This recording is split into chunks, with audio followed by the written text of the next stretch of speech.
Hello guys, welcome to SSD tutorial. और आज हम करेंगे आर्टिफिशियल इंटेलिजेंस की यूनिट 2। आपको अगर पीडीएफ चाहिए, इस यूनिट की पीडीएफ नोट्स चाहिए, तो आप मेरी मेल आईडी पर मेल डाल सकते हो, या फिर मेरे इंस्टाग्राम और फेसबुक आईडी मैंने डाल रखी है। आप डिस्क्रिप्शन बॉक्स में चेक कर लीजिए, तीनों ही चीज़ आपको मिल जाएंगी।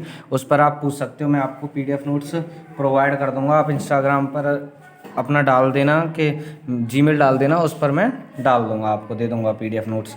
और ज़्यादा से ज़्यादा शेयर करना वीडियो को, जिससे कि जितनी काम मैं कर रहा हूँ उसको ज़्यादा से ज़्यादा सपोर्ट मिले और ज़्यादा लोगों तक पहुँचे। तो अब शुरू करते हैं हम क्वेश्चन नंबर 1 से। अगर आपको सॉफ्ट स्किल और फिजिक्स की देखनी है तो वो भी मैं 5 यूनिट डाल चुका हूँ, और ये इसकी फर्स्ट यूनिट भी आपके पास है, वो आपको मिल जाएगी डिस्क्रिप्शन बॉक्स में। उसकी लिंक डाल दूंगा मैं फर्स्ट यूनिट की। देखिए question number 1, dash was a nosed baboon bone tool dating from around 900 BC।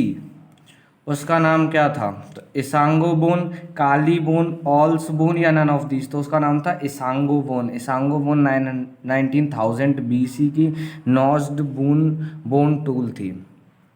Question number 2 पे आते हैं। Dash is generally considered to be the founder of the science of demography. कि हमारे पास जनरली किसको consider किया जाता है साइंस ऑफ डेमोग्राफी के फाउंडर के रूप में? तो वो Herman Hollerith, sir Tim Berners Lee, John Graunt, या विलियम स्टोक्स। तो वो है हमारे जॉन ग्रांट। क्वेश्चन नंबर 3 पे आते हैं। क्वेश्चन नंबर 3 है, who invented magnetic tape for recording purposes in 1928। तो देखिए, पहले हमारे पास डेटा होता था, लेकिन उसे रिकॉर्ड कैसे करें? तो 1928 में रिकॉर्डिंग टेप्स आए थे, जिनको हम कैसेट्स के रूप में जानते हो। मैग्नेटिक रिकॉर्डिंग टेप्स होते थे, कैसेट्स जो पहले आती थी रेक्टेंगुलर शेप की, एक तरीके से क्यूबॉइडिकल शेप में कुछ होती हैं वो, और उनके अंदर रील लगी हुई होती है पतली सी। तो उनको किसने इन्वेंट किया था 1928 में? Fritz, Pfleumer, Herman Hollerith, John Graunt, none of these. तो उसको किया था फ्रिज फ्ल्यूमर ने। और ये हमारे पास देखिए, इसमें कई क्वेश्चन बन सकते हैं कि कब मैग्नेटिक टेप रिकॉर्ड की जो थी वो कब आई थी? 1928 में आई थी। किसने आई थी? फ्रिट्ज फ्ल्यूमर ने लॉन्च की थी, इन्वेंट की थी।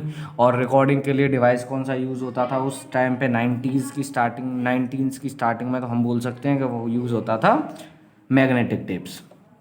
क्वेश्चन नंबर 4 पे आते हैं। क्वेश्चन नंबर 4 है, the 1960s saw the conception of cloud data storage by. तो देखिए, 1960s में सबसे पहले कंसेप्ट आया था क्लाउड डेटा स्टोरेज का। उस टाइम पे क्लाउड डेटा स्टोरेज आई नहीं थी। तो वो किसने दिया था? Herman Hollerith, sir Tim Berners-Lee, या डॉक्टर जोसेफ कार्ल रोबनेट लिकलेटर। तो इन्होंने दिया था डॉक्टर जोसेफ कार्ल ने।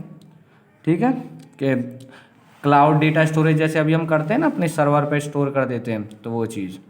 क्वेश्चन नंबर 5 पे आते हैं। क्वेश्चन नंबर 5 है, in 1970s which of the following presented a framework for a relational model of database management.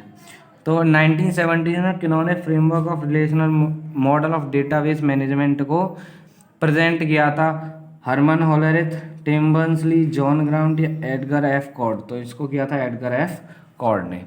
Question number 6 पे आते हैं। क्वेश्चन नंबर 6 है, who created hyperlinks and hypertext enabling data sharing world wide in 1990s? John Graunt, Sim Timbers, sir Timbers Berners Lee, Fritz Pfleumer, या Herman हॉलेरिथ। तो इसको किया था sir Tim Berners-Lee ने। और यही सर टिम बर्नर्स-ली जो हैं, इन्हीं की वजह से इंटरनेट आज पॉसिबल हो पाया है। इन्होंने ही वर्ल्ड वाइड जो शेयरिंग है डेटा की वो स्टार्ट की थी हाइपरलिंक्स और हाइपर टेक्स्ट के थ्रू। और उसको धीरे धीरे इवॉल्व होते हुए आज हम इस लेवल पर पहुंच गए हैं कि देखिए, हम भी नेट के थ्रू ही कनेक्टेड है, इंटरनेट के थ्रू। तो इंटरनेट इस लेवल पर जो पहुंचा है, उसकी शुरुआत की थी सर टिम बर्नर्स-ली ने। अगर इन्होंने शुरुआत नहीं की होती तो हो सकता है कि आज हम एक दूसरे को जानते ही नहीं। कुछ लोग जो हमारे जैसे व्यूअर्स हैं वो जानते ही नहीं कि मैं दुनिया में एग्जिस्ट करता भी हूँ या नहीं, या वो एग्जिस्ट करते हैं या नहीं, ये भी हमें नहीं मालूम पड़ पाता। तो एक दूसरे को हम ऐसे ही जान पाए हैं। क्वेश्चन नंबर 7 पे आते हैं, dash occurs when data is collected and translated into usable information. Data को कलेक्ट करना और उसको यूजेबल इंफॉर्मेशन के रूप में ट्रांसलेट कर देना वो क्या बोला जाता है हमारे पास, तो वो बोला जाता है data collecting, data distribution, data processing या डेटा स्टोरेज। तो उसको बोलते हैं डेटा प्रोसेसिंग। डेटा कलेक्ट हो गया, कलेक्टेड डेटा को ट्रांसलेट कर लेना। जैसे डेटा कलेक्टिंग क्या हो गया, डेटा कलेक्ट कर लिया, डेटा कलेक्ट हो चुका है, उसको फिर हम ट्रांसलेट कर रहे हैं यूजेबल इन्फॉर्मेशन में, तो उसको बोलते हैं data processing. Question number 8, what are the 6 stages of data processing. तो देखिए इसमें मैंने डायरेक्ट स्टेजेस लिख रखी है, इनको किसी भी तरीके से पूछा जा सकता है, तो आप इसको ध्यान से पढ़ लेना, अच्छा क्वेश्चन है। कि 6 स्टेजेस क्या है। सबसे पहले डेटा कलेक्शन, अगर हमें कोई डेटा स्टोरेज करना है तो उसको सबसे पहले कलेक्ट करना पड़ेगा, यानी डेटा कलेक्शन। सेकंड हमारे पास डेटा प्रिपरेशन, डेटा को प्रिपेयर करना, डेटा इनपुट, फिर डेटा को प्रोसेस करना, या डेटा आउटपुट और इंटरप्रिटेशन, और डेटा स्टोरेज, यानी उसको चेंज भी तो करना होता है। Question number 9, what are the techniques of data visualisation. इसमें 5 टेक्निक होती हैं डेटा विजुअलाइजेशन की, यानी कंपेयर, जैसे हमारे पास कोई डेटा उसको कंपेयर कर रहे हैं कि number of deaths in 2020 due to corona virus ऐसा है, और कंट्रीज़ को हम चेक कर रहे हैं, तो उनको किस तरीके से डेटा को हम इवेलुएट कर सकते हैं डिफरेंट कंट्रीज़ के लिए। तो उसका पहले box plots, histograms, heat maps, charts और ट्री मैप्स, इस तरीके से हमारे पास टेक्निक्स हैं डेटा को विजुअलाइज करने की। क्वेश्चन नंबर 10 पे आते हैं, which of the following algorithm is are supervised learning algorithm.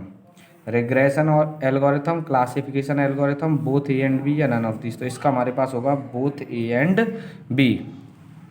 Next question पे आते हैं, question number 11, which of the following algorithm are use to predict the continuous value such as price, salary, age etcetera. तो इनमें से हमारे पास देखिए algorithm continuous values को जो हमारे पास प्रिडिक्ट करने के लिए यूज़ होती हैं उनको क्या बोलते हैं, तो वो हमारे पास है रिग्रेशन एल्गोरिथम।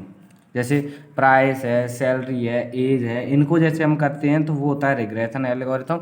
क्लासिफिकेशन एल्गोरिथम का मतलब होता है क्लासीफाई करना चीज़ों को, male female gender wise classify कर दिया।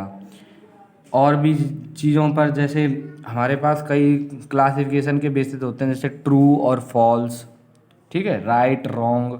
ये क्लासिफिकेशन जो होता है वो क्लासिफिकेशन एल्गोरिथम में आता है। रिग्रेशन एल्गोरिथम में आता है प्रिडिक्ट करना continuous values, price, salary, age, इनकी के बढ़ना और घटने की, ठीक है। तो हमारे पास ये होगा रिग्रेशन एल्गोरिथम। हम नेक्स्ट पे आते हैं, question number 12, dash algorithms are use to predict और classify the discrete values such as male और फीमेल, ट्रू और फॉल्स एक्सेट्रा। अभी समझाया मैंने कि जैसे हमारे पास क्लासीफाई करना चीज़ों को, वो किस में आता है, क्लासिफिकेशन एल्गोरिथम में।